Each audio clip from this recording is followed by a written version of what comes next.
মোহনবাগান প্রায় 70-80 কোটি টাকার টিম তৈরি করেছে এবছর। যথেষ্ট স্ট্রং টিম, প্রতিটি পজিশনে দক্ষ প্লেয়ারদের অভাব নেই। এরকম একটা টিম কিন্তু মোহনবাগান এই মুহূর্তে নিয়ে সুপার কাপ নিয়ে ব্যস্ত আছে। তো সুপার কাপে মোহনবাগান কীরকম পারফরমেন্স করে, আদৌ সুপার কাপ মোহনবাগান জিততে পারে কি না সেটা সময়ই বলে দেবে। কিন্তু মোহনবাগান যে টিম গঠন করেছে এই মুহূর্তে ভারতের সেরা দল, এবং প্রতিটি পজিশনে যে প্লেয়াররা আছে আমি আগেই বলেছিলাম সেই প্লেয়াররা যথেষ্ট উচ্চমানের, যথেষ্ট প্রতিভাবান। এবং মোহনবাগানের ডিফেন্স নিয়ে যে সমস্যা ছিল গত বছর সেটা এবছর কিন্তু অনেকটাই কেটে গেছে। আশিস রায়ের পাশাপাশি মেহতাব সিং এবং অভিষেক টেক্সাম, এছাড়া Subhasish Bose, Tom Aldred, Alberto Rodriguez নিয়ে সাজানো মোহনবাগান ডিফেন্স এই মুহূর্তে ভারত সেরা, এটা বলাই বাহুল্য। এবার এই মোহনবাগান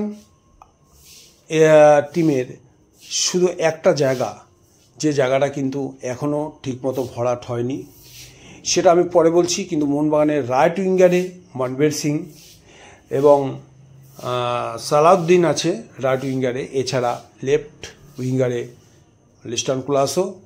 কিন্তু লিস্টন ক্লাসের সঙ্গে গত বছর যে আশিক কুরিয়ান ছিলেন তিনি কিন্তু ব্যাঙ্গালোরে সই করেছে, ফলে ওই জায়গাটা কিন্তু একটু দুর্বল হয়ে আছে।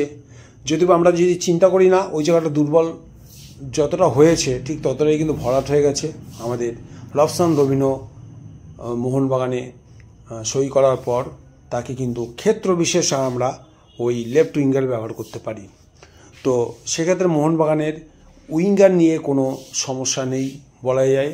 আর যদি বক্স স্ট্রাইকারের কথা বলো তাহলে তো এই মুহূর্তে ভারতের সেরা দুজন স্ট্রাইকার জেসন কামিন্স এবং জেমি ম্যাকলারেন আছে।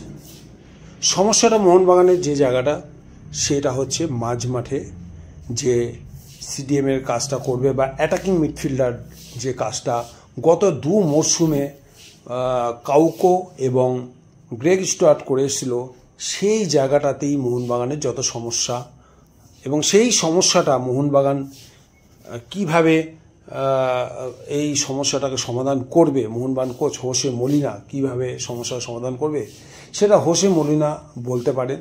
কিন্তু এই আমরা আইএফএ শিল্ড এবং ডুরান্ড ম্যাচে যে ধরনের টিম নামাতে আমরা দেখলাম হোসে মলিনাকে, সেখান থেকে হোসে মলিনাকে কোনোভাবেই মনে হলো না মাঝ মাঠের দখলটাকে নিজের হাতে নিয়ে খেলাটাকে ডোমিনেট করা। এরকম খেলা কিন্তু আমরা দেখতে পেলাম না। উইং নির্ভর খেলা খেলে যাচ্ছেন, অর্থাৎ রাইট উইঙ্গার এবং লেফট উইং থেকে মোহনবাগান অ্যাটাক তুলবে, সেন্টার করবে এবং বক্স স্ট্রাইকারদের উদ্দেশ্যে বল বাড়াবে, সেখান থেকে ম্যাকলারেন বা জেসন কামিন্স গোল করে যাবে। তিনি অবশ্য মাঝে মাঝে কামিন্সকে যে জায়গায় ব্যবহার করছেন, গ্রেগ স্টুয়ার্টের জায়গায় মাঝে মাঝে কামিন্সকে ব্যবহার করছেন, কিন্তু কামিন্সের খেলার ধরনটা কিন্তু আলাদা। কামিন্স কিন্তু বেশিক্ষণ বল পায়ে রাখতে পারে না এবং সেখান থেকেই বল কিন্তু রিলিজ করে দেয় বা গোলে শট নেয়, এটাই হচ্ছে কামিন্সের খেলার ধরন।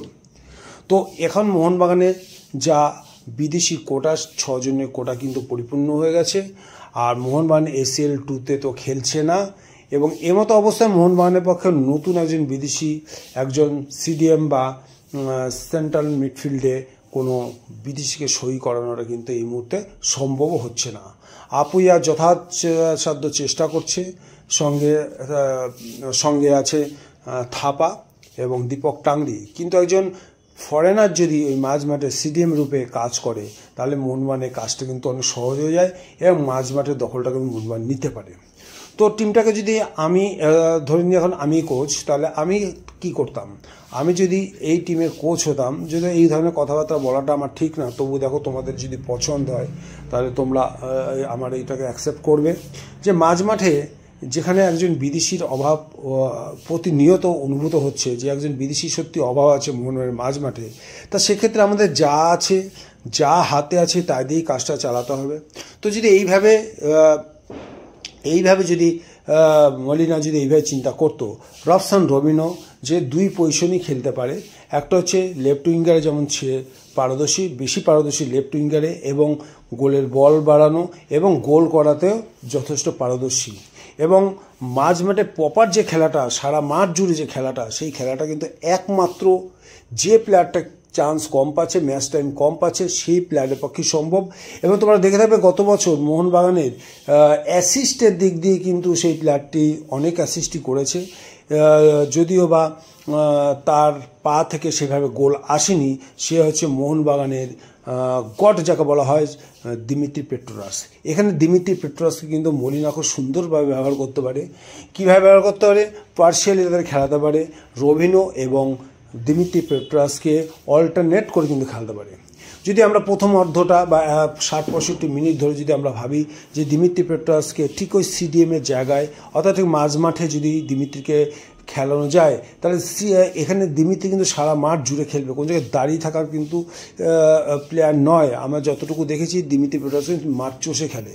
তো দিমিত্রি পেট্রোরাস যদি মাঝ মাঠে ওইভাবে চষে খেলে, তাহলে কিন্তু মাঝ মাঠের দখলটা কিন্তু মোহনবাগান আপুইয়ার সঙ্গে দিমিত্রি পেট্রোরাসের কম্বিনেশন করে সঙ্গে থাপা এবং আপফ্রন্টে সাহাল আব্দুল সামাদ আছে এবং প্রথম অর্ধে হয় কামিন্স বা জেমি ম্যাকলারেন কাউকে একজন নামিয়ে, দুজন বিদেশি ছাড়া তো মোহনবাগান নামাতে পারবে না আপফ্রন্টে, কিন্তু মোহনবাগান ডিফেন্সে টম আলডের এবং আলবার্টো রড্রিগেজ কিন্তু একেবারে ফিক্সড ধরেই নেওয়া হচ্ছে। এবং লেফট ব্যাকে সুভাশিস বোস এবং রাইট ব্যাকে মেহতাব সিং। এখন মোহনবাগানের ডিফেন্সটা এইভাবে সাজানো হচ্ছে। তাহলে মাঝ মাঠে দিমিত্রি পেট্রোরাসের সঙ্গে আপুইয়াকে রেখে এবং আপফ্রন্টে যদি আমরা জেমি ম্যাকলারেনকে ফার্স্ট হাফে রাখি এবং সেকেন্ড হাফে বা 60-65 মিনিট পর দিমিত্রি পেট্রোরাসকে প্রয়োজনে তুলে নিয়ে সেখানে রবসন রবিনোকে যদি নামানো হয়, কারণ রবসন রবিনো এখনও 90 মিনিট খেলার ফিটনেস কিন্তু তার এখনও আসেনি। সুতরাং তাকে যদি 30-35 মিনিট যদি মাঠে রাখা হয়, তাহলেই কিন্তু মোহনবাগানের খেলায় কিন্তু ঝাঁজ বা মোহনবাগানের খেলায় কিন্তু পার্সেন্টেজ চলে আসবে। অর্থাৎ গত বছর যে খেলা মোহনবাগানে দেখেছি তার কিন্তু মোহনবাগান 50%ও খেলতে পারছে না। এবং এই খেলাটা মোহনবাগান তখনই খেলতে পারবে যদি মাঝ মাঠের দখলটা মোহনবাগান নিতে পারে। মাঝ মাঠের দখলটা আমি আবার বলছি দিমিত্রি পেট্রোরাসকে দিয়ে এবং আপফ্রন্টে জেমি ম্যাকলারেনকে দিয়ে শুরু করলো, বা জেমি ম্যাকলারেনকে পরে নামিয়ে জেসন কামিন্স এবং দিমিত্রি পেট্রোরাস এই জুটিকে নামিয়ে কিন্তু একবার মলিনা কিন্তু যাচাই করে দেখতে পারে। এবং পরপর এদেরকে ম্যাচ টাইম দিতে হবে। হঠাৎ করে 15 মিনিট 10 মিনিট নামিয়ে কোনো প্লেয়ারের কাছে কিন্তু সেইভাবে খেলা মানে আশা করাটা কিন্তু মূর্খামি, আমি এটাই বলবো। তুমি যদি মনে করো যে ওই প্লেয়ারটাকে 15 মিনিটে নামিয়ে গোল করে দলকে জিতিয়ে দেবে, একটা মানসিক প্রেশার তার উপরে কাজ করবে। খেলতে খেলতে সে খেলার মধ্যে ঢুকবে এবং সমস্ত কন্ডিশনগুলো বুঝবে, খেলার সমস্ত মাঠ চিনবে, তারপরে তো তার পা থেকে ঝলক বেরোবে। তুমি তা না করে তুমি কি করছো, একদম শেষে গিয়ে সেই প্লেয়ারটাকে নামাচ্ছ, না তাতে না পাচ্ছ, হয়তো দৈবাত কোনদিন গোল করে দিচ্ছে, ভাবছি এটাই ফাটকাতো হয়ে যাচ্ছে, কিন্তু এটা কিন্তু খেলা নয়। খেলতে হবে তোমাকে প্ল্যান করে খেলতে হবে। তো নামাও প্রথম হাফে 45 মিনিট কি 50 মিনিট কি 55 মিনিট দিমিত্রি পেট্রোরাসকে রাখো, তারপরে রবসন রবিনোকে নিয়ে আসো, ওইদিকে তুমি জেমি ম্যাকলারেন এবং তুমি কামিন্সকে অল্টারনেট করে খেলো, তাহলেই তোমরা ফল পাবে। এটা এইভাবে যদি সুপার কাপে মোহনবাগান খেলতে পারে, আমি মনে করবো যে সুপার কাপটাও কিন্তু আলটিমেটলি মোহনবাগানের ক্লাবেই কিন্তু ঢুকবে। আদারওয়াইজ যদি যেভাবে খেলছে মলিনা ওইভাবে যদি খেলতে থাকে, তাহলে মাঝ মাঠের দখল কখনোই মোহনবাগানে আসবে না এবং অপোনেন্ট দল কিন্তু সেই মাঝ মাঠের সুবিধাটা পেয়ে যাবে এবং মুহুর্মুহুর আক্রমণ করবে, যেখানে ডিফেন্সের চাপ কিন্তু ক্রমশ বাড়তে থাকবে। এবং ইস্টবেঙ্গলের সঙ্গে ডার্বি ম্যাচ যেটা হবে 31 অক্টোবর, সেই ম্যাচের কথা মনে রেখেই বলছি যে ইস্টবেঙ্গল ম্যাচে কিন্তু দিমিত্রি পেট্রোরাস একটা বিরাট ফ্যাক্টর। সুতরাং দিমিত্রি পেট্রোরাসকে ওই ম্যাচে যদি মোটামুটি 60-65 মিনিট প্রথমে রেখে দেওয়া যায় মিডফিল্ডে, এবং আপফ্রন্টে যদি ম্যাকলারেন কিংবা জেসন কামিন্স কিংবা রবসন রবিনো যাকেই রাখো রেখে যদি ম্যাচটাকে ঠিক মতো খেলতে পারো, আমি মনে করবো মাঝ মাঠের দখল কিন্তু মোহনবাগানের হাতে চলে আসবে। তো বুঝতে পারছি না কী হবে। তো এইভাবে খেললে পরে মোহনবাগান কিন্তু সাফল্য আসতে বাধ্য। তোমরা কি মনে করো কমেন্টসে জানাবে। আর আজকে এই পর্যন্তই। ভিডিওটা যদি তোমাদের ভালো লাগে লাইক এবং শেয়ার করতে একদম ভুলবে না। যারা এখনও পর্যন্ত চ্যানেলটাকে সাবস্ক্রাইব করোনি, কেন এত ওয়েট করছো, সাবস্ক্রাইব করে ফেলো নতুন নতুন ভিডিও আপলোড পাওয়ার জন্য। আর এই ভিডিও দেখার জন্য তোমাদের অসংখ্য ধন্যবাদ। আবার দেখা হবে নতুন কোনো ভিডিওতে। বাই।